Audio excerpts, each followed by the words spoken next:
Hey guys, it's HMK back again with a big Kingdom Hearts video with heavy speculation and detail that has spawned off my What We Need to See in Kingdom Hearts 3 series that I felt should get some love. And that is my speculation on a 3-team concept for Kingdom Hearts 3. If you don't know exactly what I mean, allow me to elaborate. Up until this point of the Kingdom Hearts series, more and more characters have shown to wield Keyblades, and the Keyblade War has been a main driving force right up until this game. As such, I thought it would be fitting that in Kingdom Hearts 3, it should be paced with a 3-team storyline, or possibly more, taking concepts from both Birth by Sleep and Dream Drop Distance. The 3 teams will be comprised of Keyblade wielders. The teams are Sora, Riku, and Kairi as the first team, Roxas, Xion, and Lea as the second team, and Ventus, Aqua, and Terra as the third team.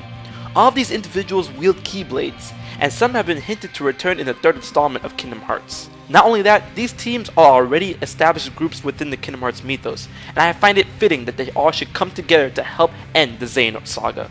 Throughout this video, I'm going to elaborate on these concepts, compare with key points from the series and what we know from Kingdom Hearts 3, and of course contrast it with counterpoints. So, let's get into it. Now first things first, how exactly will this work? We've already seen Donald and Goofy at the side of Sora, and many members of the other teams are still MIA. Well, it can be quite simple.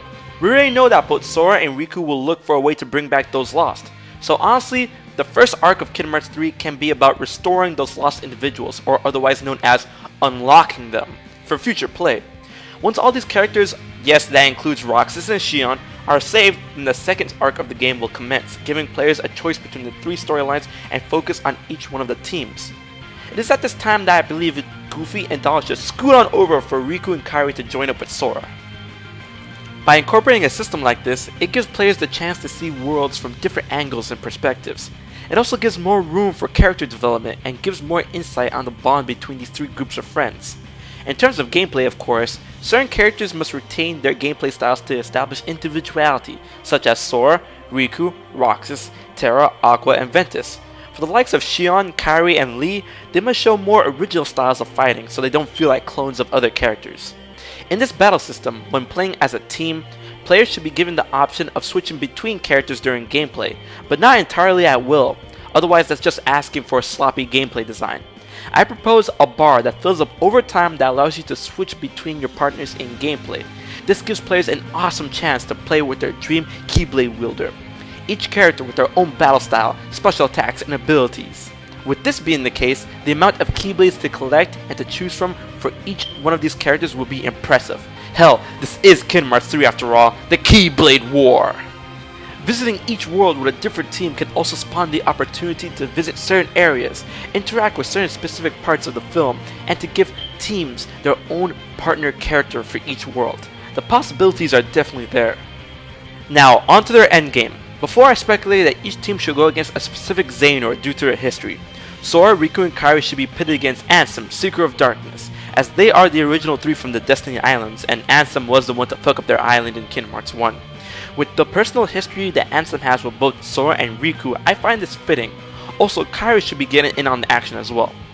As for Roxas, Xion, and Lea, obviously they'll be going against Xemnas to settle the score with their former leader and the conductor of most of their pain and inner turmoil.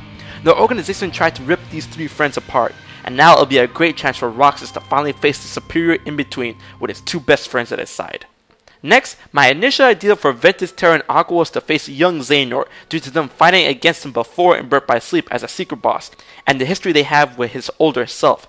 However, this may prove tricky as time is a fragile mistress, and if they were to defeat young Xehanort, then the timeline will collapse on itself. And you can't really rewrite the past according to Kingdom Hearts rules.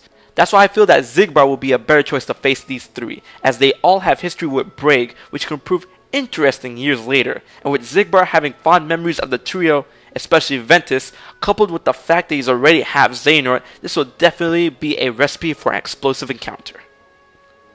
As for a final episode, I think that Sora, Roxas, and Ventus should finally come together and face Master Xehanort in a final clash. This man has affected all of their lives in one way or another, and it's up to them and their connected hearts and destinies to finally put an end to the Dark Master. Perhaps as an extra story, we can put King Mickey alongside with Donald and Goofy for an interesting inside story, finally the 3 Musketeers playable. Yeah. Now this system would be great, but what from Nomura said it may not be the case, as he explained that Kingdom Hearts 3 will focus on Sora, but he did state the possibility of playing other characters since he confirmed that Riku and Mickey will be going a different path from Sora, Donald, and Goofy.